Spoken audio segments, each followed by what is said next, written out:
prevista para a noite de hoje.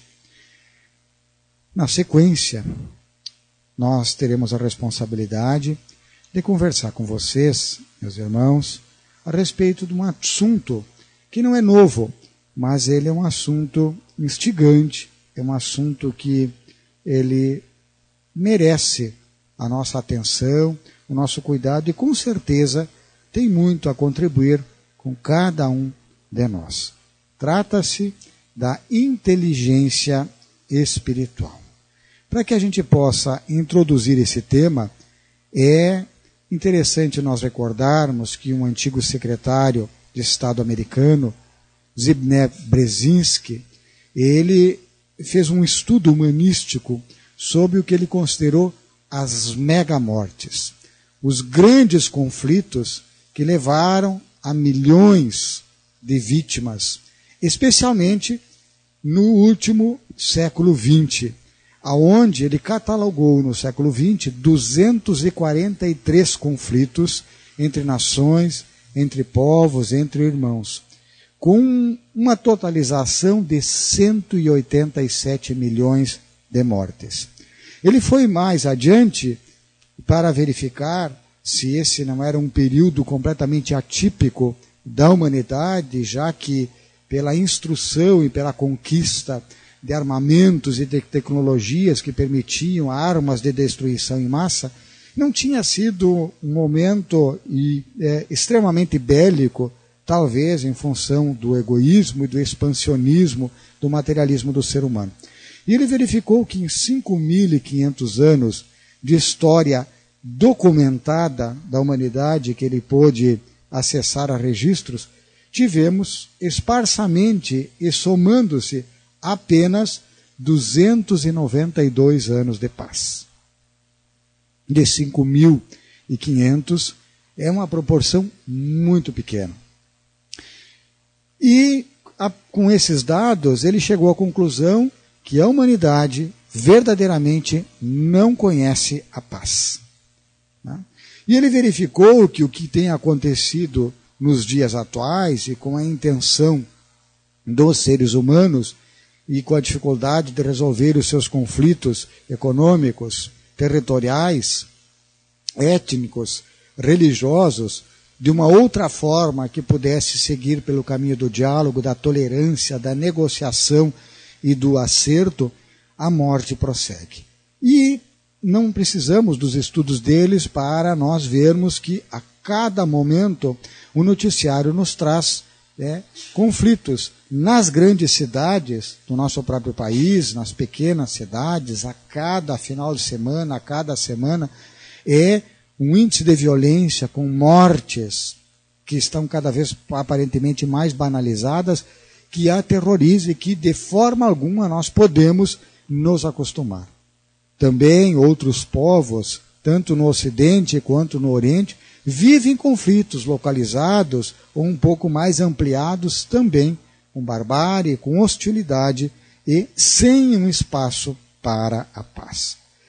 Também ele verificou que a humanidade, em busca de atendimento às suas necessidades e esse esforço bélico, expansionista e de busca de sobrepujar-se aos outros, tem levado a um crescimento que se chama não sustentado.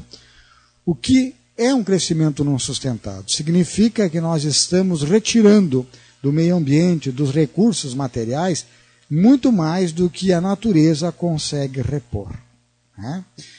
Lógico que há uma diferença em que, por exemplo, um americano tem um consumo 5 vezes maior do que, de repente, alguns países ditos não desenvolvidos, e ele tem um impacto ambiental e um consumo muito mais intenso. Felizmente, desperta a consciência para a sustentabilidade, para o lixo, para os cuidados que se tem que ter.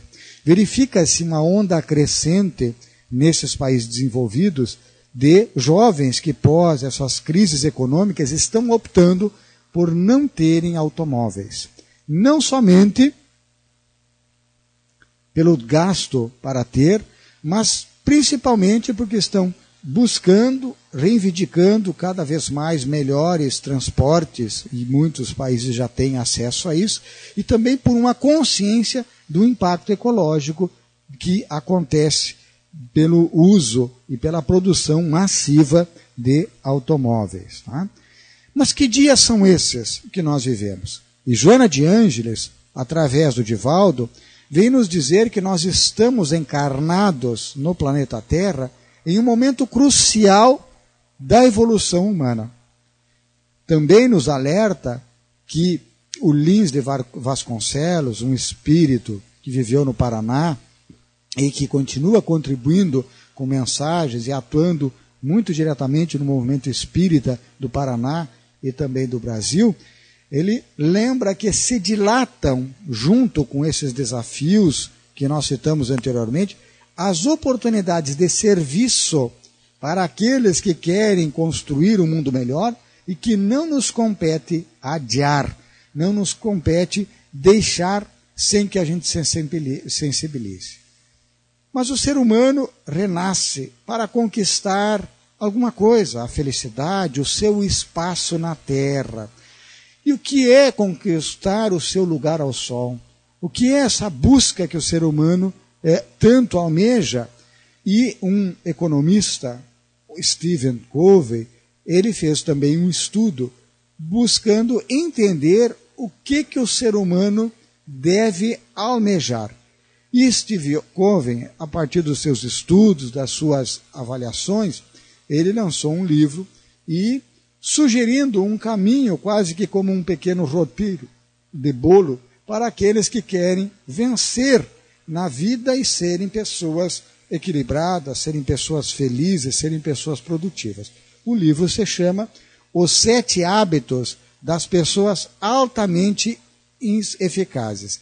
E nesse livro ele instrui então as pessoas a como adquirirem a plena eficácia da sua vida, para que seja uma vida útil e uma vida produtiva. Ele fez esse livro econômico, lançou, passou um pouco mais de tempo e ele verificou que ele tinha esquecido algo que era muito importante. E ele lançou um outro livro, que se chama O 8º Hábito. Mais amadurecido, ele verificou que isso era muito importante, ele não poderia deixar de registrar aqueles que já tinham lido e que estavam talvez seguindo os seus 7 hábitos. E esse 8º hábito, ele chamou da eficácia à grandeza. Quer dizer, os 7 hábitos era para que a pessoa fosse produtiva, fosse eficaz. E agora ele propunha a esses sujeitos que já eram produtivos e eficazes, que eles ascendessem à grandeza. Vamos tentar entender o pensamento de Stephen Covey. E ele diz, resumidamente, que não basta mais que o ser humano seja eficaz. É necessário que ele seja grande. E a gente começa a pensar, mas eu já sou adulto, já passou o período de crescimento, não tem mais o que eu fazer. Só posso fazer com que a minha sombra cresça conforme a iluminação, o ângulo da luz. Mas o crescimento talvez não. Só que esta grandeza, ela é uma grandeza que leva o homem à integridade, que leva o homem a desenvolver um sentido que lhe dará plenitude, valor e significado para a sua existência. Allan Kardec teve a oportunidade, no livro As Obras Póstumas, deixar mensagem que foi colocada pelos organizadores dessa obra, na página 239, uma reflexão sobre aquilo que ele designou como as aristocracias, como um objetivo e como um homem e um grupamento de homens que almejariam a serem formados, a serem seguidos, a guindarem talvez os cargos de liderança e de chefia do nosso próprio planeta. E Allan Kardec fala que essa aristocracia intelecto-moral formaria então os líderes do futuro. Aquele homem que, usando da sua inteligência, usaria a sua inteligência com equilíbrio, com moralidade, com nobreza, com grandeza, aonde ele sairia da armadilha de atender apenas a uma equação matemática para lhe dar lucro, atender apenas um impulso que lhe satisfizesse a seu egoísmo, o seu orgulho, as suas posses. Tá? Para esse homem intelecto moral que vai compor e que está compondo essas aristocracias que Allan Kardec sugere, que Stephen Covey nos propõe que a gente saia a simplesmente de ser eficiente, mas de ser grande, de sermos nobres, nós devemos dispor de conhecimentos técnicos científicos. Vamos estudar, vamos nos informar, vamos ter estudos continuados. Mas não devemos nos ausentar, nos esterilizar, sem os princípios de solidariedade, de justiça e de humanidade. Em outra palavra, o lado moral. De nada adianta grande conhecimento para nós, grande poder, se nós não soubermos direcionar isso de forma a trazer dias de paz, dias de prosperidade, de justiça, de moralidade à humanidade. Nesse sentido, o homem integral, que é inclusive o título de uma obra, de um livro de Joana de Ângeles, discute essa questão.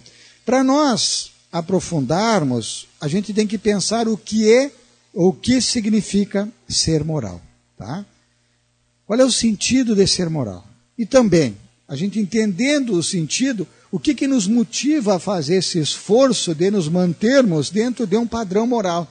Por que sermos moral? Tá? E Joana discute, então, essas questões e discute quem é esse homem integral. Qual a influência também do ambiente cultural na nossa decisão moral. Lógico que um ser, às vezes de uma cultura extremamente primitiva, sem, às vezes, uma oportunidade de uma discussão, de uma mudança de paradigma, ele talvez esteja interessado em manter apenas aquilo que lhe dá os recursos para a sua sobrevivência, para manter o seu território, para manter e garantir a sobrevivência dos seus familiares, do seu clã, e logicamente que vai lutar por isso com os recursos que ele encontrar. Quando o ser humano desenvolve um pouco mais a sua intelectualidade, a sua sensibilidade, ele verifica de que há outras alternativas em que nós podemos somar esforços, podemos compartilhar de bens, de recursos, de possibilidades e, somando, inclusive ampliar aos resultados. O que significa ser moral? Se nós pegarmos, por exemplo, num país muito pobre, às vezes dominado por uma cultura messiânica, fanática, em que uma determinada lei religiosa diz que, por exemplo, a mulher que adultera, ela deve ser lapidada em público, significa ela deve ser enterrada até o pescoço e deve ser, então, coberta de pedras jogadas pelos juízes, pelos circundantes, por aqueles que se habilitam, então, a culpá-la e a puni-la naquele instante.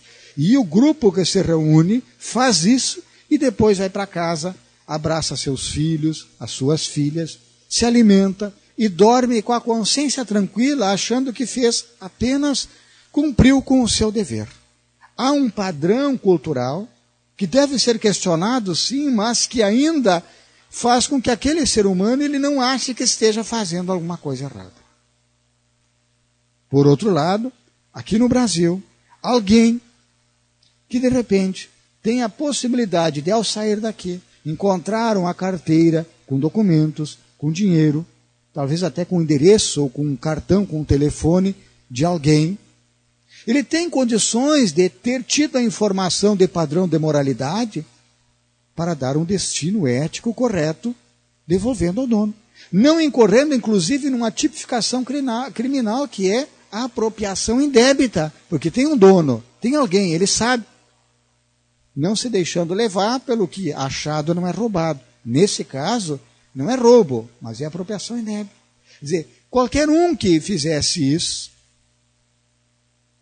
estaria cumprindo com a sua consciência, com um padrão de moralidade que é o que nós gostaríamos, que infelizmente ainda causa espanto e é motivo de aplauso, de orgulho para muitos de nós. Felizmente, se encontra espaço para divulgação e isso tem ampliado, tem aumentado. A pesquisa da seleção Rider Digest, ela costuma fazer uma pesquisa com uma certa regularidade em que em cidades de determinados países eles esquecem carteiras com aproximadamente $50. É R$100, cento e poucos reais, né? Com uma identificação, um telefone, de tal forma que a pessoa tenha acesso a devolver. Saiba aonde ela fizer um pequeno esforço, ela pode devolver.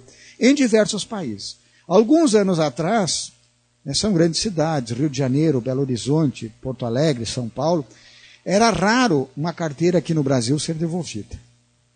Na última enquete que houve agora, tá, de 19 carteiras, 6 do Brasil já foram desenvolvidas. E já ficamos empatados com alguns países americanos e na frente de um outro que eu não lembro agora. Há uma evolução. Gradativamente há uma mudança e estamos mudando. E essa mudança só vai continuar se nós acreditarmos e sabendo e soubermos que aquilo que nós estamos fazendo é importante e está impactando o outro. Eu tenho que acreditar no ser humano. Eu tenho que acreditar naquilo que eu gostaria que o outro fizesse e não esquecer, em hipótese alguma, de eu mesmo fazê-lo, mesmo quando não há testemunha. E nesse momento que é o grande desafio. Esse é o grande desafio. O que significa ser moral? Do grego ethos, grego, tá? Vem a palavra ética, que significa costumes. Moral vem de mos ou mores, latim, e também significa costumes.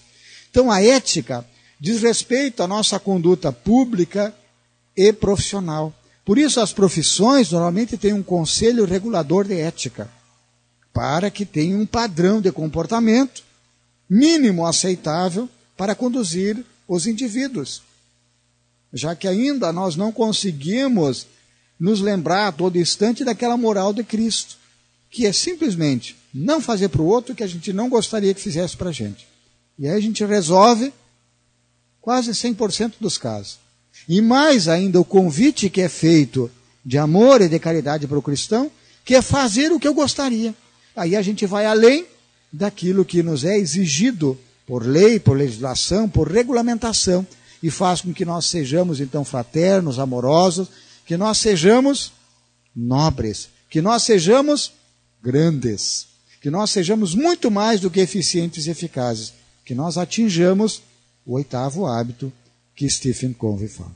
A moral, ela tem mais relação com a nossa conduta privada, pessoal e particular. Fulano é alguém que não tem moral.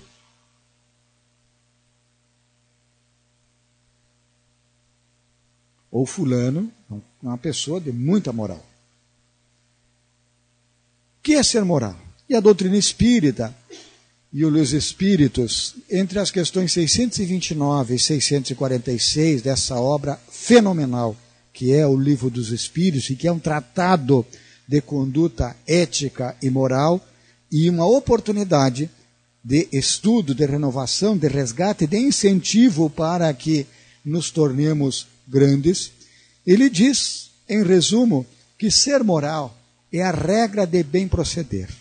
É o caminho único para o bem supremo, que é a felicidade. Mas entendendo como tal, que não basta ao homem deixar de fazer o mal. Lavar as mãos, passar ao largo, não é comigo. Eu não fiz o mal. Mas fazer o bem sempre que é possível, como forma, inclusive, de evitar algum mal que resulte naquele bem que nós não praticamos, que nós nos esquivamos, que nós deixamos para que uma outra alma caridosa fizesse. Mas por que não basta a gente não fazer o mal? Que insistência é essa de fazer o bem? Né? Não devemos nos esquecer que sempre que a gente deixa de fazer o bem, porque o bem não se faz presente, o mal encontra espaço. apenas pela omissão. Já é tipificado em muitas situações a questão de omissão de socorros, omissão de afeto, de alienação parental e tantas outras situações que a justiça, de alguma forma, tenta fechar alguns rasgos aonde o homem não consegue agir com nobreza, com o amor ao próximo, como a si mesmo, que é a regra maior para nós. Então, quando a gente faz aos outros tudo o que a gente gostaria que fosse feito a nós, nós estaremos com a nossa consciência tranquila. Mas, mais uma vez, para nos inquietar, por que ser moral? Será que nesse mundo ainda de políticos corruptos, de negociatas, de descaso, de tantas situações que nos revoltam com justificativa, é verdade, mas que nos pedem uma reação honesta, correta, adequada, democrática, né? Porque não basta eu criticar nos outros e o meu comportamento talvez não poder ser examinado, não digo nem com uma lupa, mas não ser olhado pela nossa janela da individualidade, porque olhando mais de perto, já vão apontar muitas coisas grosseiras em nós. Então, para que a gente seja moral e sustentar nesse mundo ainda de provas e expiações, aonde ainda os bons são tímidos e os maus são audaciosos, e quando você fecha o cerco e você fecha a oportunidade de um descaminho, eles encontram 2, 3 outros e nos surpreende um outro escândalo, um outro crime, uma outra corrupção, uma outra negociata, um outro descaminho. Nós temos que nos responder para nós mesmos. Qual é o sentido da vida? Por que eu estou aqui? Aí é comigo mesmo. Por que eu vivo? Qual é o sentido da minha existência? Aí é uma reflexão que nos toca. Mas temos que pensar um pouquinho mais. Às vezes a gente não tenha pensado qual é o sentido da vida. E cabe uma pergunta. Mas a vida tem sentido? Será que tem sentido? Uma vez um senhor campeiro, desse acostumado às lides, com gado, de invernadas, ele, conversando comigo, ele diz assim, não, para mim, a gente morrer é que nem uma res, um animal, um bovino, morrer no campo, no inverno, numa coxilha, logo está só os ossos lá, que a chuva e o vento vai desgastar. Morreu, acabou. A vida não tem sentido. Aí, em função disso, alguns dizem, não, da vida a gente leva aquilo que a gente aproveita. Né? E aí surgem as correntes de pensamentos. Né? Nós temos os que se chamam os nihilistas, Jean-Paul Sartre, Franz Kafka, Albert Camus, que dizem que a vida não tem um sentido próprio. Né? Nós não temos que nos preocupar, e por isso vem a corrente de aproveitar a vida possível. Né? Inclusive, Dostoiévski, né, poeta e pensador russo, diz que se Deus está morto, se não tem um sentido, então tudo é permitido. Qual é o nosso freio? Por que eu vou agir diferente? Por que eu vou ser nobre? Por que eu vou buscar essa grandeza? Por que eu vou fazer algum sacrifício? Né? Por que ser moral? A vida tem sentido? Os absolutistas, Thomas Hobbes, Jean Bodin, tá? Eles dizem que a vida exatamente é isso. Né? Tem esse sentido de que a gente aproveita daquilo que a gente vive. Né? E aí surge, como nós falamos, o aproveitamento. Vou cuidar do corpo para viver mais, para poder curtir, para poder viajar, para poder comer, beber, degustar, para ter os prazeres da vida. Tá? Mas já entra outros, como Franz Boas, que são os relativistas. Ele já começa a pensar, não é bem assim. E ele já diz o seguinte, para nos incomodar. A vida tem um sentido se você der um. E a gente vê, alguém diz, olha, eu estou motivado, eu estou com sonho, eu estou com trabalho, eu tenho um sentido. Não, porque eu vou cuidar dos meus filhos, porque eu vou cuidar da empresa, porque eu vou dar trabalho, porque eu tenho que me preparar para ver meus netos, porque eu tenho os meus alunos, porque eu tenho a minha música. E aí cada um vai dando, às vezes, um tipo de sentido. Nem todos, às vezes, são nobres sentidos, às vezes é um sentido egoísta, mas já é um sentido, é alguém que prende. Quando a pessoa desanima, quando a pessoa se deixa levar por uma crise de distonia mental e muitas de depressão, a pessoa perde a vontade de viver. E normalmente a força lhe falta porque ela perdeu um sentido, não tem por que viver. Não tem por que viver. Nos campos de concentrações alemãos, onde os judeus estavam sob serviços forçados, e não precisamos relatar a barbárie que passaram, aqueles que conseguiram sobreviver tinham um ponto em comum. Eles tinham um objetivo de por que sobreviver. Tinham alguém para reencontrar, tinham uma família, tinham um afeto, tinham alguma coisa para realizar ainda, para fazer, tinham um projeto de vida, e isso lhe dava as forças físicas que a alimentação parca e os maus tratos teimavam em esgotar a sua vitalidade. Eles eram vitalizados por um sentido de vida. Alguns já ouviram nós falarmos, mas não cabe nós repetirmos essa história. Alfred Nobel, ele foi um químico sueco que viveu de 1838 até 1896. Era de uma família muito bem postada culturalmente, então ele conseguiu uma boa formação, uma boa estrutura material. E com os seus esforços, ele conseguiu, entre outras conquistas, a principal, ele conseguiu estabilizar a nitroglicerina, que é um explosivo líquido, né, fazendo com que ele fizesse estabilizar, uma certa estabilização, de tal forma que se produziram, então, explosivos mais seguros. Vocês já devem ter visto em algum filme, né, em que havia um explosivo líquido lá, uma nitroglicerina, normalmente um líquido amarelado, esverdeado, e que se chacoalhasse, se caísse no chão, se aumentasse um pouquinho a temperatura, tudo ia pelos ares. Realmente era assim, um poder muito grande, mas muito instável. E ele conseguiu fazer com que se conseguisse manejar melhor. A partir dali, e na época a humanidade vivia a Revolução Industrial, precisava abrir estradas, construir minas e tal, e ele ficou muito rico, né, com a venda das suas patentes, né? Ficou rico, não tinha preocupação nenhuma, né? E ele tinha uma amiga, e essa amiga era espiritualista, e questionava com ele a respeito da vida, da continuidade da vida, do sentido da vida. Ele gostava dessas conversas, mas não se convencia e não tinha certeza de que existia uma alma, existia uma essência no ser humano que pudesse ser algo além de uma carne, de uma estrutura cerebral orgânica, né? Ele ainda acompanhava a ciência como o ser humano ser reduzido a um mero estrutura orgânica, né? Com capacidades fantásticas, mas orgânica, e que volta ao pó e acaba tudo isso. Aconteceu um determinado momento em que um irmão dele faleceu, desencarnou, como dizemos nós, os espíritas, né, que é a morte, é a saída do princípio vital do corpo, que acontece no momento da ruptura, e a partir do momento que há essa desvitalização, não há mais possibilidade de retorno à vida. Tá? E o desencarne, que pode ser quase que imediatamente, e o que pode demorar algumas horas, alguns dias, algumas semanas, ou anos, a depender do nível de materialidade desse espírito, do seu teor mental, do seu tipo de vibração.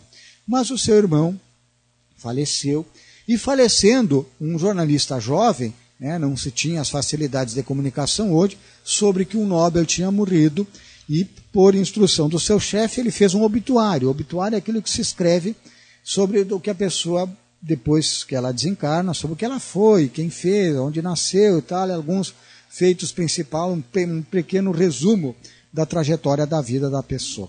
Como ele era uma pessoa muito conhecida, né, muito influente em Estocolmo, na Suécia, onde ele vivia, saiu um obituário em primeira página. E ele então, possivelmente no café da manhã, ou logo que teve acesso, ele leu sobre a sua morte, né?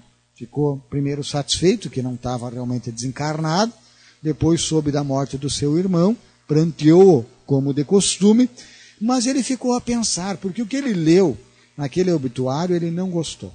Ali o seu nome estava associado a quem tinha feito descobertas, mas esses explosivos eles tinham sido usados também como armas de destruição em massa. E foi um dos fatores, a partir dessas descobertas, que aconteceram então as megamortes que o Zbigniew Brzezinski fala das 187 milhões de pessoas que morreram no século XX. Ele é final do século XIX, só para nós lembrarmos. Tá? E o Alfred Nobel diz, não, mas não é para isso que eu vivi. De nada adianta a riqueza, de nada adianta os títulos que eu tive, todas as conquistas, se eu vou passar para a história desse jeito. Não quero ser lembrado assim. Melhor seria que eu não tivesse vivido, para ser lembrado com alguém que está causando tanta dor, tanta aflição, pelas minhas descobertas. Não foi essa a intenção. E o que eu posso fazer para mudar?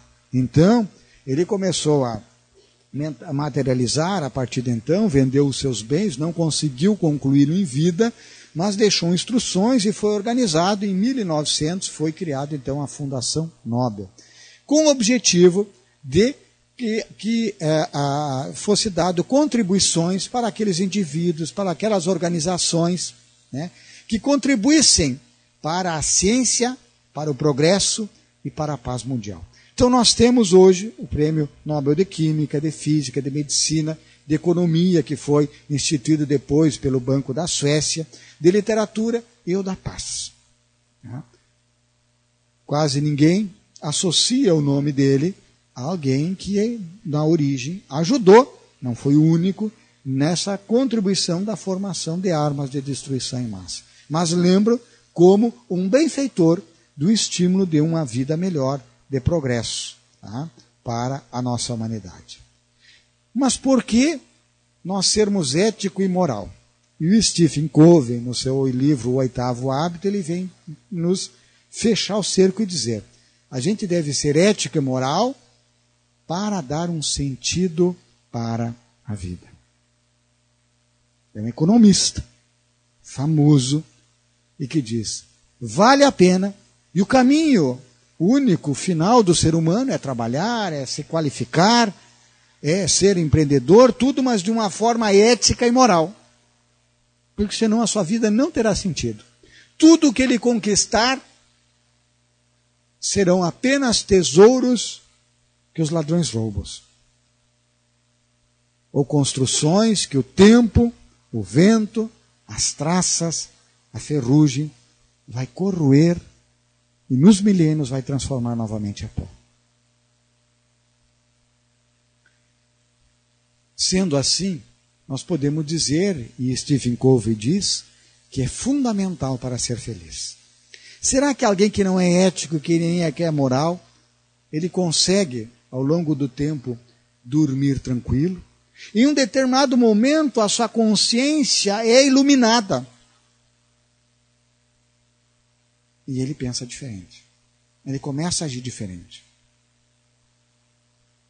Porque ele tem... É fácil nós entendermos isso. O que a gente não quer para nós não queremos para os outros. Não é por acaso que mesmo os mais odiendos, assassinos e bandidos, eles não aceitam, por exemplo, um estuprador. Por quê? Porque poderia ser a mãe deles, poderia ser a irmã deles, poderia ser a filha deles. E o que eu não quero para mim, eu não quero para o outro. Perder da vida, tu ganha, tu perde, tá? Isso faz parte. Tu consegue suportar, tu consegue dar a volta por cima. Mas uma situação dessas, mesmo entre eles não aceitam. E eles têm as práticas de correção, que todo mundo sabe a dificuldade que é quando um estuprador cai no sistema carcerário. E Stephen Covey também estudou e verificou que as organizações, que os indivíduos que progrediam ao longo dos anos, eles estavam encontrando um código de ética moral para agir. Então, para vencer na vida, você tem que ganhar sempre. E para ganhar sempre, tu tem que ganhar que o outro não pode perder. Você não pode usurpar. Você não pode prejudicar os outros.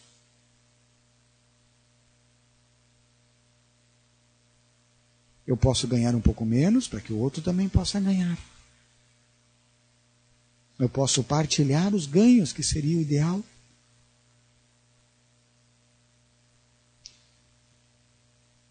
Alain Peyrefitte, um sociólogo francês, ele também estudou por que em alguns países parece que havia um progresso mais rápido, as organizações funcionavam melhor, tudo, e havia uma certa estabilidade. Em outros países, tanta convulsão, tanta dificuldade, um passo para frente, dois para trás, era tão difícil, parece que as coisas se organizaram. E ele verificou uma tese que ele lançou que se chama a sociedade de confiança. E ele verificou que aonde as organizações, as instituições são respeitadas, as leis são seguidas, todo mundo ganha. E o progresso vem como um benefício para todo mundo. Essa é uma questão econômica, social, moral.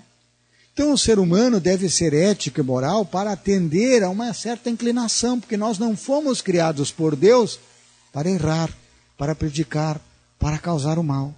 Tanto que normalmente uma ação benéfica, ela mexe conosco. Ela nos sensibiliza, ela toca, ela nos dá um calor íntimo, ela nos leva às lágrimas, ela toca o nosso coração. E uma ação hedionda, ela recebe de nós uma repulsa. Eu consigo identificar isso. Eu sei como proceder. Quem é esse homem integral que Allan Kardec fala que fará parte dessa aristocracia intelecto-moral? Allan Kardec tinha certeza, como depois Stephen Covey e tantos outros vieram confirmar, que o líder do futuro será o homem intelecto-moral. Nós ansiamos por líderes, por pessoas, por dirigentes, por governantes, por qualquer um que tenha, que possa nos ajudar, ou que possa nos orientar, que possa nos liderar, que seja alguém com conhecimento, mas que seja alguém ético, que seja alguém moral. A cada eleição se discute isso, em quem votar. E a gente ainda encontra muita dificuldade em separar e encontrar características entre os homens de alguém que realmente esteja comprometido com o bem comum, com a sociedade, com a moralidade. Stephen Covey, então, ele afirma nesse seu livro que, escrevendo sobre a grandeza, que a grandeza é uma meta que você deve buscar muito mais além da eficácia. No início do século passado, Alfred Binet e Theodore Simon, por solicitação do governo francês, estabeleceram alguns testes de lógica, matemática, orientação espacial, para tentar qualificar os seres humanos, dizendo, é diferente, esse é mais capaz que aquele, esse é talvez mais produtivo, esse vale a pena mais investir, esse tem uma perspectiva melhor. E foram os chamados testes de QI. Durante muito tempo, as organizações, as universidades, o próprio exército americano, durante a Segunda Guerra Mundial, promovia os oficiais, com base nos testes de QI. Aqueles que tinham um QI mais elevado, se tinham expectativa de maior produtividade, de melhor resultado. O tempo passou, e o Dr. Jack Mayers, Peter Salovey,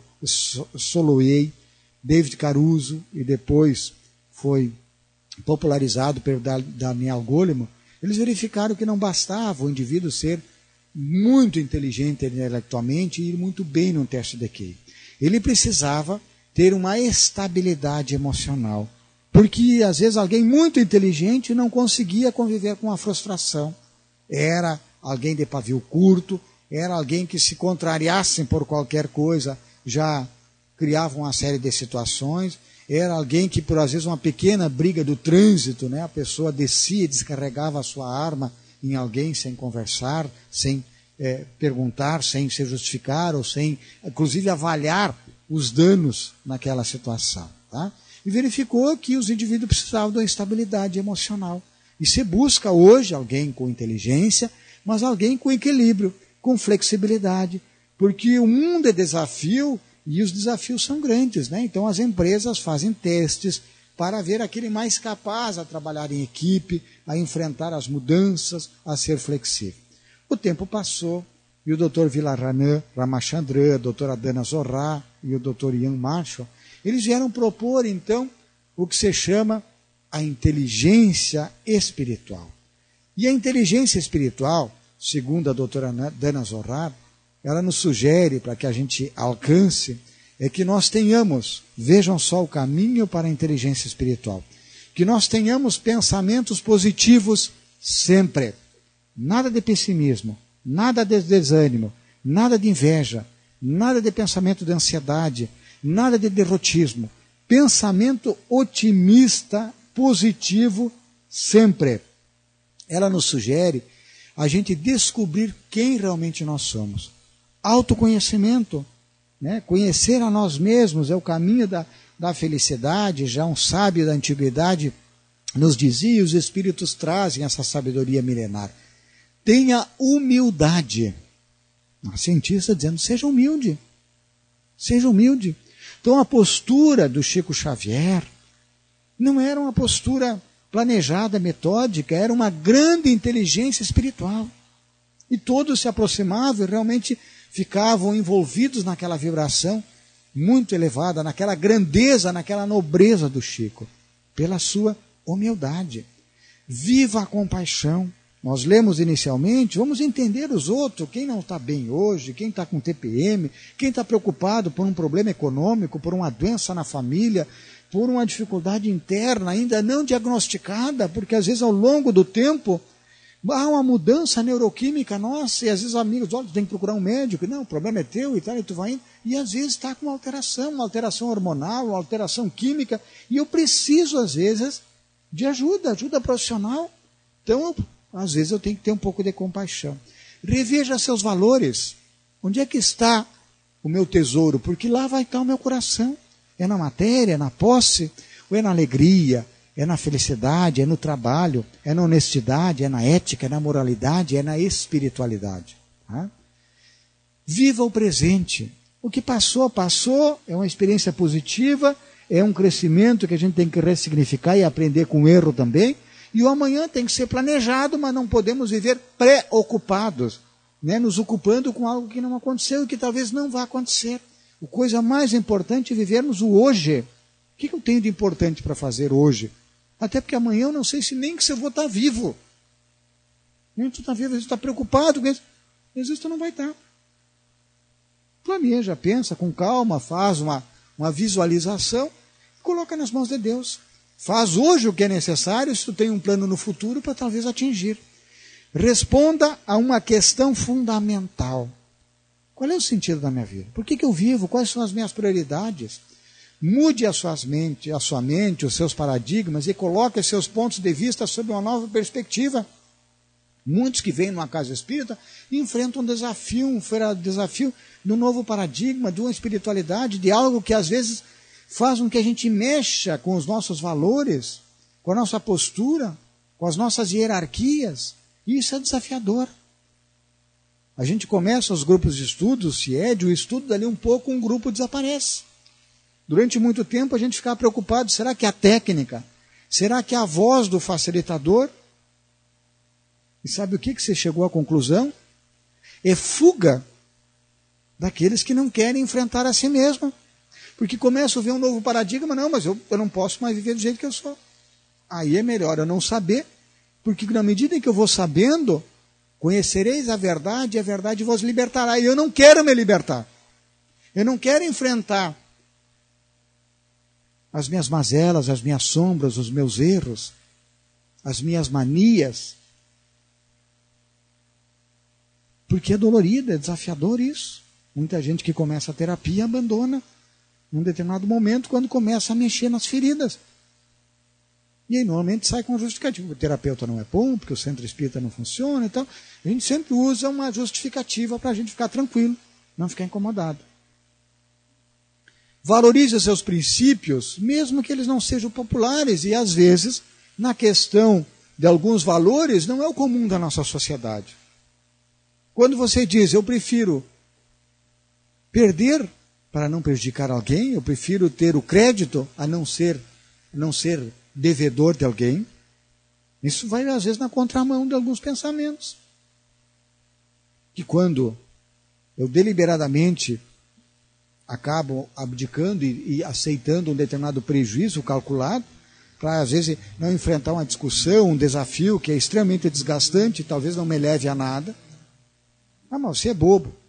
Prefiro a felicidade, a paz, a ter razão, a sair provar uma razão que a vida vai provar, que não precisa de mim.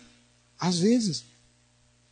Celebre a diversidade, a riqueza da vida, das cores, dos pensamentos, das religiões, das filosofias. Isso é muito rico e tem que ser valorizado. E a doutrina espírita nos diz, tem uma fé raciocinada, uma fé aberta, tranquila, jamais preconceituosa com quem quer e com o que quer que seja. Claro que, para vivê-la integralmente, você vai ter que ir no seu âmago, na sua pureza. E se a doutrina espírita é para nós o referencial de vida, coloquemos-nos sobre ela. Não vamos criar uma mistura muito grande, porque às vezes a gente descaracteriza. Também é uma coisa muito comum. A gente acende uma vela para cada santo e não cumpre nenhuma determinação dos santos, né? Acha que só a vela vai resolver. Descubra a sua vocação, o seu propósito de vida e em que você pode fazer a diferença. O que eu posso fazer a diferença? Às vezes a pessoa diz, quem sou eu para fazer a diferença? Mas pode fazer a diferença. Muito conhecida aquela história do incêndio na mata, em que os animais se desesperaram e tal, e agora o que vai acontecer, meu Deus? E viram um beija-florzinho indo até um córrego, enchendo o biquinho d'água e dando um voo sobre o fogo e jogando água. De tanto em tanto ele parava um pouco para descansar, até que os animais se aproximaram e diziam, mas deixa de ser bobo, meu. Que tu pensa que com essas gotinhas tu vai acabar com o incêndio? Eu disse, não, eu tenho certeza que não. Mas a minha parte eu estou fazendo. Se todo mundo fizer a sua parte, você resolve. A gente às vezes espera que o outro resolva por nós a parte que nos compete. Então a doutora Dana Zohar diz que a inteligência espiritual é, em consonância com Allan Kardec e com Stephen Covey, aquele homem holístico, integral, que ele tem um bom QI, que ele continua estudando e aprendendo enquanto estiver vivo, que ele não para de aprender. Um dos sinais de que a gente envelheceu é quando tu para de aprender e perde a motivação de aprender coisa nova. Não preciso mais disso, meu filho, já vivi o suficiente. Aí está enferrujando, está envelhecendo e vai criar teia de aranha. Agora, quando eu estou sempre curioso, quando eu estou sempre perguntando, quando eu estou sempre aprendendo, aí eu estou com a minha mente viva, aí eu estou aprendendo. E eu vou sair, desencarnar nesse estado de espírito, tranquilo, levando tudo que eu estiver aprendendo até o meu suspiro final. O homem tem, além de um bom QI, um alto QE. E um quociente espiritual em desenvolvimento, porque nós não temos, são raros os que atingiram essa inteligência espiritual. Tá? Então, a doutora Dana Zohar também diz que a inteligência espiritual não é apenas eu ter um rótulo religioso, eu ir aos domingos no Ceará ou alguma outra casa espírita, eu ter um ritual religioso, em qualquer religião que seja. Ele diz que a inteligência espiritual é a capacidade que tem o homem de dar à sua vida sentido e valores. Por isso, vamos ver como vivemos em família, que valores estamos absorvendo, estamos passando, estamos vivenciando. Como interagimos na sociedade, como estamos usando a espiritualidade e a nossa religião. Como estamos organizando as rotinas da nossa vida. Como? Que dias são esses? Bezerra de Menezes nos diz que nós vivemos os dias tormentosos anunciados pelas Escrituras. Experimentamos as glórias da ciência e da tecnologia, do pensamento e da arte. No entanto, caminhamos pela senda de espinhos que assinalam sofrimentos, reduzindo a criatura humana à violência, ao despautério, à loucura. Qual o papel do Espiritismo? Viana de Carvalho diz que ao Espiritismo compete a tarefa indeclinável de espalhar nova luz sobre a humanidade inquieta e atormentada. Se nós nos inquietamos e estamos buscando uma condição de vida melhor para nós mesmos, para dar sentido, para sermos grandes no círculo onde nós geremos e dar uma contribuição à vida, nós estaremos fazendo algo bom. Ivan Costa, através do Divaldo, diz que mais do que nunca se faz urgente a difusão dos postulados espíritas, que chamam o homem à responsabilidade e à valorização da vida em toda a sua plenitude, a consequência moral dos seus atos. É o que estamos fazendo hoje, é o que estamos buscando, é a missão do Grupo Espírita Seara do Mestre. Gabriela Mistral, por fim, para encerrar a nossa atividade, ela nos traz um poema que se chama O Prazer de Servir, e diz-nos a poetisa: toda a natureza é um anelo de servir. Serve a nuvem, serve o vento, serve a chuva. Onde haja uma árvore para plantar, planta-a tu. Onde haja um erro para corrigir, corrige-o tu. Onde haja um trabalho e todos se esquivem, aceita-o tu. Sê o que remove a pedra do caminho, o ódio entre os corações e as dificuldades do problema. Há a alegria de ser puro e a de ser justo, mas há, sobretudo, a maravilhosa, a imensa alegria de servir. Que triste seria o mundo se tudo se encontrasse feito, se não existisse uma pedra, uma roseira para plantar, uma obra para se iniciar. Não te chame unicamente os trabalhos fáceis, é muito mais belo fazer aquilo que os outros recusam. Mas não caia no erro de que somente há mérito nos grandes trabalhos. Há pequenos trabalhos, pequenos serviços que são muito bons e necessários. Adornar uma mesa, arrumar teus livros, pentear uma criança. Aquele é o que critica, este é o que destrói. Sê tu o que serve. O servir não é faina de seres inferiores. Deus que dá os frutos e a luz serve. Seu nome é aquele que serve. Ele tem os olhos fixos em nossas mãos e nos pergunta a cada dia: serviste hoje? A quem? A árvore, a teu irmão, a tua mãe. Amigo e Mestre Jesus, queremos te agradecer a dádiva de vida e te pedir a oportunidade de servirmos. Que os nossos dias sejam cada vez mais dias dignificados, com sentido, com valor, onde possamos agir com ética, com grandeza, com nobreza, desde as pequenas às grandes coisas, espalhando, aonde passarmos, um rastro de luz, de alegria, de esperança, de otimismo, de espiritualidade e de fé. Permita, Senhor, que dediquemos os anos da nossa vida a servir, a construir e a espalhar a felicidade. Que as tuas bênçãos envolvam a todos nós e que os benfeitores amigos nos transmitam o passe espiritual, revigorando-nos física, mental e espiritualmente. E que estas vibrações atinjam os nossos lares, nossos afetos, nossos familiares, nossos amigos, mas que também possam atingir aqueles que nos causam problemas, dificuldades, aqueles que temos crise, aquele que é nosso desafeto. Te pedimos que atenda aos doentes nos hospitais, nos prontos socorros, aos orfanatos, aos asilos, aos presídios, aos albergues, às ruas, e em especial te pedimos hoje pelos que se encontram em conflitos, os nossos irmãos, em todo e em qualquer parte do mundo, aonde haja ódio, aonde haja sectarismo, fanatismo, aonde haja divisão, que um raio de tua luz toque aqueles corações mais endurecidos, permitindo, Senhor, que por um momento que seja, eles tenham o início de um pensamento, ansiando pela paz. Em teu nome, Pai amado, nós encerramos esse momento agradecidos a todo o apoio e todo o amparo que recebemos. Que assim seja. Meus irmãos, então com essa prece a gente encerra a atividade e passa agora, para aqueles que desejarem, para atendimento fraterno. Lembramos que aos domingos nós não temos o passe com a presença dos aplicadores e desejamos então a todos um bom final de semana, um bom final de domingo, uma boa semana. Vamos em paz.